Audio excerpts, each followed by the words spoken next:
Welcome back, everybody, to another week of Sunday School here at the Lighthouse Church of the Nazarene in Moravia, Iowa, where we're going through the book of Job. This week we're in Job chapter 29. Just chapter by chapter, we're slowly getting our way through here, and we'll eventually get to the end of Job. But anyway, last week in chapter 28, Job talked about wisdom. Where does it come from? How do you get it? It's almost like chapter 28 is kind of almost out of place, like Job just put it in there. But anyway, this week in chapter 29, Job is going to speak of his former greatness and his former prosperity in the good old days and how great things used to be. So we're right in the middle of Job's long speech, which lasts from chapter 26 to chapter 31. And then after chapter 31, we're going to hear from another man named Elihu. But anyway, we're in Job chapter 29. Let's get out our Bibles and let's follow along. Job chapter 29, verse 1. Job further continued his discourse and said, "Oh, that I were as in months past." Now, right here, this verse gives us a little hint of how long Job's calamity has lasted. Are we just 1 week into this? Are we just a couple days? Notice as it says, "Oh, that I were as in months past." Like this has been going on for months now. This is probably a long ordeal. This is about the only clue we have to how long Job's ordeal lasted. So, oh, that I were as in months past, as in the days when God watched over me. What's Job's problem? Job feels abandoned by God. Some of us can probably relate to that. Some of us can think back of a time when we did walk with God, when we felt like we were close with Him, when we felt like God did bless us, but now it's different. But that's always the question. But what about now? And here's a good lesson to take away from this. Our relationship with God should never be in the past tense. We should never look back at a time when I was close with God, when I was in His Word, when I did study the Bible all the time and pray and meditate on His Word all the time. Our relationship with God should never be in the past tense. Why is that? Because God is ever present and never changing. But the fact is that we can get to feel like that. We can be like Job. So, what do we do when we feel abandoned by God? I'm glad you asked. Let's go to see what the psalmist said here. Let's go to Psalm 77. This is a psalm of Asaph. He was the chief musician. In Psalm 77, verse 7, this is Asaph says, "Will the Lord cast off forever? And will he be favorable no more? Has his mercy ceased forever? Has his promise failed forevermore? Has God forgotten to be gracious? And has he in his anger shut up his tender mercies?" These are questions that I think everybody asks right here. But then in verse 10, it says what we do when we feel this way. "And I said, This is my anguish. But I will remember the years of the right hand of the Most High. I will remember the works of the Lord. Surely I will remember your wonders of old." Another time in Psalms, I'm not. It's not going to come to me off the top of my head. Another time in the book of Psalms, it says, "Remember the great things that God has done for you." Remember this. God has told us that He will never leave us nor forsake us, and since God cannot lie, we can rest on that promise that He will never leave us nor forsake us. That He is always there. Remember, we walk by faith, not by sight. Faith in God's word, and that it's true. The book of James says, "Draw near to God, and He will draw near to you." That's what we have to do when we feel abandoned by God. But let's go back to Job here. Job chapter 29. Job says, "Oh, that it were as in months past, as in the days when God watched over me." What's Job wanting here? Job is longing for the good old days. If only I could go back in time. But here's for Job, the good old days really were a lot better than the situation he is in right now. But we need a lot of people say, "Oh, the good old days." But were the good old days really that good? I've heard it said that the good old days are just a combination of bad memory and good imagination. I think I read that from Warren Wiersbe. Now it's interesting. Were the good old days really that good? The wise man Solomon had something to say about this, and it's in Ecclesiastes 7:10. Psalm, Proverbs, Ecclesiastes. We'll turn there. Ecclesiastes 7:10. This is Solomon saying, "Do not say, why were the former days better than these? For you do not inquire wisely concerning this. Isn't that interesting? Solomon said, do not say that the former days were better than these, for you do not inquire wisely concerning this. Why would Solomon say that? That's a good question, is it? Why would Solomon say that? Because the glorification of the past is foolish. Jesus said, no one putting his hand to the plow and looking back is fit for the kingdom of heaven. It is in man's nature to be discontent. Would everybody agree with me there? It was Charles Spurgeon said that man writes his blessings in sand, but his troubles in granite. It's man's nature to be discontent and think that things are bad now, but that things were way better back in the past. It's interesting. When the Israelites got led out of Egypt from Moses, they crossed the Red Sea and they were on their own. They were finally free from their slavery. And you know what they did?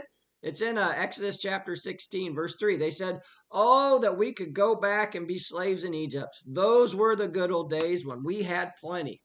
They were free. Moses led them free. And what did they do? They wanted to go back to their bondage. They thought that the good old days were better than what they were going through right now. We need to remember this. Someday, these days right now, someday we will look back on them as the good old days. And our children and our grandchildren, the memories that we're making with them right now, they will look back and long for these simple times that you and I are having right now. It's true. We always romanticize the past and think that they were better than our current time. But we need to live for today, and we need to make today the good days. This is kind of a tough point to make from Job, because for Job, the good old days were really a lot better than what he's going through right now. But if we focus on the glories of the past, we'll miss the opportunities of today. And I think, too, that we can glorify and romanticize, the early churches. We look back at Acts and say, oh, that we had an Acts church. They were just getting saved by the thousands every day. Read the Bible and see what some of the problems were in the early churches. They were just as bad as they are right now. All right. We went way too long. I'm only in verse 3 here. We better keep moving. Verse 3. When his lamp shone upon my head, and when by his light I walked through darkness. Who does Job give all the credit to for everything good in his life? He's saying, his lamp shone upon my head. By his light I walked through darkness. Job's giving his credit where credit is due. He's giving his credit to God. James 1:17 says that every good gift and every perfect gift is from above. Psalm 50, verse 10, Lord owns the cattle on 1,000 hills. Everything is from God. Give him all the credit. And Job is giving God all the credit here. Verse 4, just as I was in the days of my prime, when the friendly counsel of God was over my tent. Job's saying, those were the days of my prime. Those were his best days. A lot of us can think to our best days. They're in the past. For some people, our best days are right now. Let's keep going. Verse 5. When the Almighty was yet with me, when my children were around me, when my steps were bathed with cream, and the rock poured out rivers of oil for me. Job here is talking about his days of prosperity. Now, Job was a wealthy man, but now nothing is left. That's why we say one of our lessons out of the book of Job is do not hold on too tightly to the things of this world, because they can be required in an instant. A lot of us can relate to Job. A lot of people have that before and after moment in their life, that where life from that moment was different forevermore. All right, so now, starting in verse 7, Job is going to talk about the respect that others had for him and the concern that he had for others. Now, it's kind of interesting. When we read our Bible, if I say a Proverbs 31 type of woman, a lot of people will know will have this picture in their mind of a Proverbs 31 type of woman. What does it say in Proverbs 31? She rises early in the morning. She keeps her hands busy. She does her husband good all his days and not evil. Interesting, there's no Proverbs 32 type of guy. There's no Proverbs 32 type of man that gives us instructions on what we need to be doing. Job chapter 29 is basically that chapter. We could all say that we need to be a Job 29 type of guy. And I say that, and you'll understand what I mean here in just a little bit. So let's start in verse 7. When I went out to the gate by the city, when I took my seat in the open square, Job, he's talking about the past here. The young men saw me and hid, and the aged arose and stood. The princes refrained from talking, and they put their hand on their mouth. The voice of nobles was hushed, and their tongue stuck to the roof of their mouth. Now, based by reading this, what do you think Job's role in the community was? We don't know the answer, but Job was somebody great. He was probably a king or a governor based by what he is talking about right here. So not only was Job wealthy, he was also the type of person that people respected. Look what it says here. Even the princes refrained from talking their mouth. Both the young and the old stood up and showed him respect. Now, how does one garner that type of respect in life? That's a good question. Respect like that, it's almost kind of like wisdom that we talked about last week. It can't be bought. You can't just demand it and tell people that. It's really from God. It comes from always doing the right thing. It comes from always showing everybody respect and being considerate to others, no matter what. I, I've always liked that saying, which says it can take a lifetime to build a reputation, but it can be gone in 2 seconds. That's what we need to take away from this. But Job was the type of person that commanded respect. Let's keep going here. Verse 11. When the ear heard, then it blessed me. And when the eye saw, then it approved me. Because I delivered the poor who cried out, and the fatherless, and the one who had no helper. Verse 13. The blessing of a perishing man came upon me, and I caused the widow's heart to sing for joy. Notice right here, Job talked about taking care of the poor, the fatherless, the orphan, and the widow. All things that the Bible tells us that we're supposed to do. Verse 14. I put on righteousness, and it clothed me. My justice was like a robe and a turban. I was eyes to the blind, and I was feet to the lame. I was a father to the poor, and I searched out the case that I did not know. I broke the fangs of the wicked and plucked the victim from the teeth. But Job's that type of guy where what God had blessed Job with, Job shared it with others. Job's description here of what he did and what he was concerned about, it should be the same description of us. We should be concerned about the same things that Job was concerned about with right there. Job, he never acted out of his own interest to make himself rich, to bring himself prestige. He's always had others people's interests in mind, did he not? Jesus talked about this. Jesus said, the Son of Man did not come to be served, but to serve and to give his life a ransom for many. And right before this, Jesus said, whoever wants to be greatest among you, let him be your slave. That was Jesus's instructions to us. Another interesting thing right here about Job, this is the first mention of good works by Job. And we're months into his calamity and ordeal. This is the first time where Job talked about the good things that he did and how he probably didn't deserve this. Now, myself, I probably would have had those out in the first 5 minutes after this happened. Like, look at all the good things I did. I don't deserve this. No, not Job. He waited months, and this is finally just now coming out right now. Verse 18. Then I said, I shall die in my nest, and multiply my days as the sand.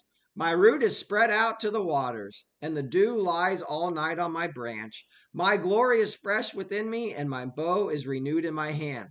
Job thought that these good days were going to last forever. He said, I thought I would just grow old in my nest surrounded by my family, but it didn't happen that way. There's a lesson here that all of us can take away from this. If it can happen to Job, it can happen to anybody.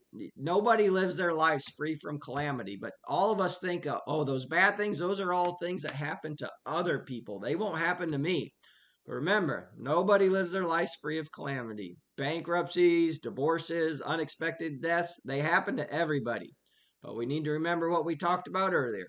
God told us that he will never leave us nor forsake us. All right, let's finish out this chapter here. Verse 21. Men listened to me and waited and kept silence for my counsel. Job was the greatest man in the land. We find that here. After my words, they did not speak again, and my speech settled on them as the dew. When Job spoke, that settled it. It was done. Job was the one that everybody, it appears, went to for advice and counsel. Do you remember clear back when we were just studying 2 Samuel? Do you remember the name of King David's chief advisor? His name was Ahithophel. He was actually the grandfather of Bathsheba, and he turned on David and gave Absalom counsel. And then when things weren't going good, Ahithophel ended up killing himself.